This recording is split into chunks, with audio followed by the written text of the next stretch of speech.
Well, DJI's latest baby is born, and yes, I have already ordered mine. And whilst I know there's going to be loads of videos out there outlining the specs and features today, I need to wait until I get mine in a week's time, hopefully, before I can comment on what it can do and its build quality and the like. But look, what I wanted to do today was actually go through how useful a sub half pound or sub 250 gram drone will actually be to you, along with what restrictions it bypasses and what opportunities it may open up for you. Some may be thinking, wrongly, that it bypasses all rules and means that you can pretty much fly anywhere. Absolutely not the case. So without further ado, let's go through and see exactly what you can and can't do with a tiny little drone.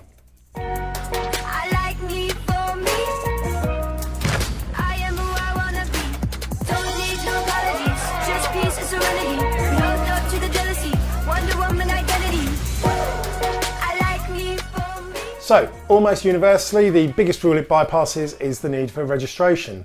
USA, Canada, they already have their registration requirements in place. The UK and Australia, well, their new rules are coming into place very soon. But in all four countries, a sub 250 gram drone, a sub half pound drone, is exempt from registration.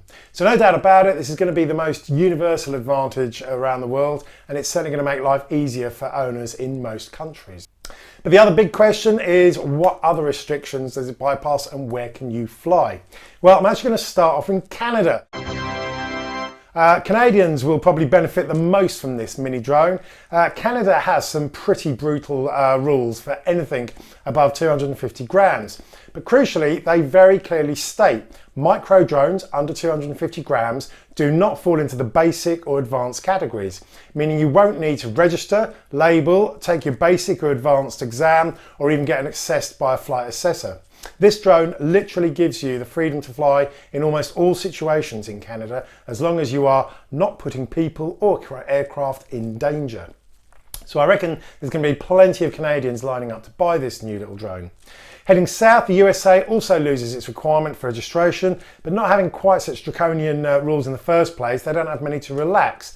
And most of the existing restrictions, like flying in proximity to public events and people and the like, remain in place, as no exemption is made for a lower weight.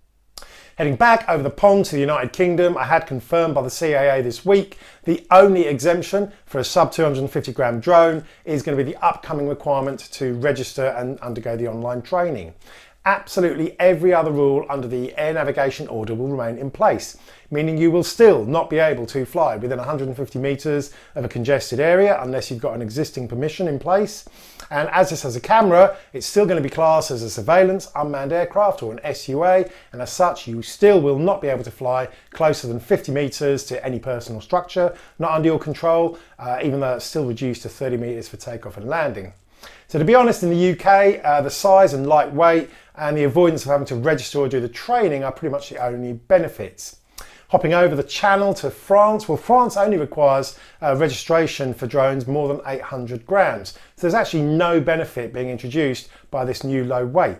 But next door in Germany, you won't have to register and you'll now be able to fly beyond VLOS, visual line of sight, if you're using a first-person view, FPV.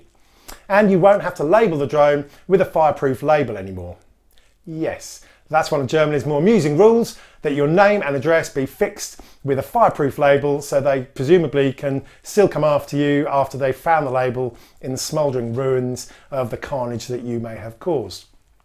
Anyway, look, I don't want to spend too much time today going through what all the specs and features are, because there's going to be loads of other videos doing that today.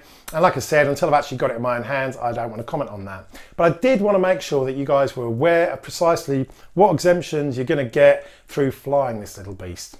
For now, I'm just sitting back and waiting, like many others around the world. I will give you an update when I get hold of it, and I'll be putting it through its paces. But until then, have fun, happy flying, cheers.